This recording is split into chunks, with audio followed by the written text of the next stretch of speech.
Cette vidéo a pour but de présenter différentes distances dont il faut tenir compte dans un véhicule en déplacement. Tout d'abord, regardons une vue d'ensemble de la situation. On considère un véhicule qui se déplace. À un instant précis, que l'on va considérer comme le premier instant, le conducteur aperçoit un danger qui l'oblige à s'arrêter. Un instant plus tard, qu'on va considérer comme le deuxième instant, le conducteur commence à freiner. Entre ces deux instants, le conducteur n'a pas agi sur les freins, il a juste fallu attendre la durée nécessaire pour que le signal aille de ses yeux jusqu'à ses muscles. Pendant cette durée, eh bien, le véhicule continue à avancer et la distance parcourue est appelée la distance de réaction. Un instant plus tard, le véhicule sera à l'arrêt. La distance parcourue entre le deuxième instant, le moment où le conducteur commence à freiner, et le troisième instant, l'instant où le véhicule s'arrête, est appelée la distance de freinage. L'ensemble de ces deux distances est appelée la distance d'arrêt. On peut donc l'exprimer mathématiquement comme la distance d'arrêt est égale à la distance de réaction plus la distance de freinage. On va ensuite détailler et donner quelques informations supplémentaires sur la distance de réaction et la distance de freinage. Commençons par la distance de réaction. Alors comme on l'a dit, c'est la distance parcourue entre l'instant où le conducteur voit le danger et l'instant où il commence à freiner. Et cette distance dépend du temps de réaction du conducteur. Pour un conducteur en bonne santé, qui n'a pas de problème lié à des consommations de drogue, d'alcool, de médicaments ou autre, le temps de réaction est considéré environ égal à 1 seconde.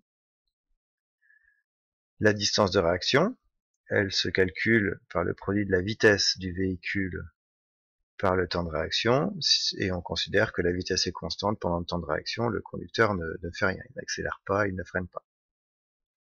Alors, si on considère un véhicule qui se déplace à 90 km/h, c'est-à-dire 25 mètres par seconde, la distance de réaction sera égale à 25 mètres par seconde fois 1 seconde, et on obtient donc 25 mètres. À 45 km/h, une vitesse 2 fois moindre, la distance de réaction sera également 2 fois moindre. On a proportionnalité directe entre la vitesse et la distance de réaction. Si la vitesse est multipliée par 2, la distance de réaction est 2 fois plus grande.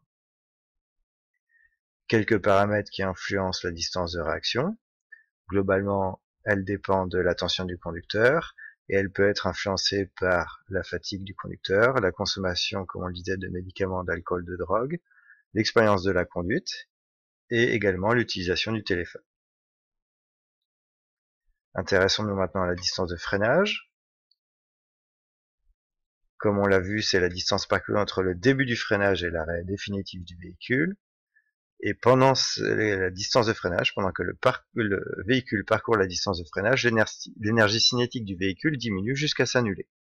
C'est-à-dire qu'elle va finir égale à 0 puisque le véhicule sera à l'arrêt. On va considérer un véhicule de masse égale à 1000 kg, c'est-à-dire une petite citadine. Et on va considérer 3 vitesses différentes, 30 km/h, 60 km/h, 90 km/h, puisque le 60 est le double de 30 et 90 est le triple de 30. On donne également les valeurs en mètres par seconde de ces 3 vitesses, puisqu'on va calculer l'énergie cinétique, et on a vu que l'énergie cinétique se calculait avec la vitesse exprimée en mètres par seconde. L'énergie cinétique est égale à 1/2 fois la masse du véhicule en kilogrammes fois la vitesse du véhicule en mètres par seconde élevé au carré, et dans le cas de la première vitesse, on obtient un petit peu moins de 35 000 joules. Dans le cas de la deuxième vitesse, on obtient un peu moins de 140 000 joules, et précisément, on obtient 4 fois l'énergie cinétique de la première vitesse, qui correspond à la première vitesse. Autrement dit, quand la vitesse double, quand elle passe de 30 à 60 km/h, eh bien l'énergie cinétique quadruple, ceci en raison de l'élévation de la vitesse au carré dans le calcul de l'énergie cinétique. Si on considère maintenant la troisième vitesse, eh bien l'énergie cinétique sera un petit peu plus élevée que 310 000 joules, mais précisément elle sera égale à 9 fois l'énergie cinétique de la première vitesse, puisque de 30 km/h à 90 km/h, la vitesse triple, eh bien l'énergie cinétique, elle, est multipliée par 9, c'est-à-dire 3 au carré, en raison de l'élévation au carré de la vitesse dans le calcul de l'énergie cinétique. Quelle est la conséquence sur la distance de freinage? À 30 km/h pour un tel véhicule, on a une distance de freinage qui est environ égale à 6 mètres. La barre rouge va nous permettre visuellement de se repérer sur les différentes distances de freinage.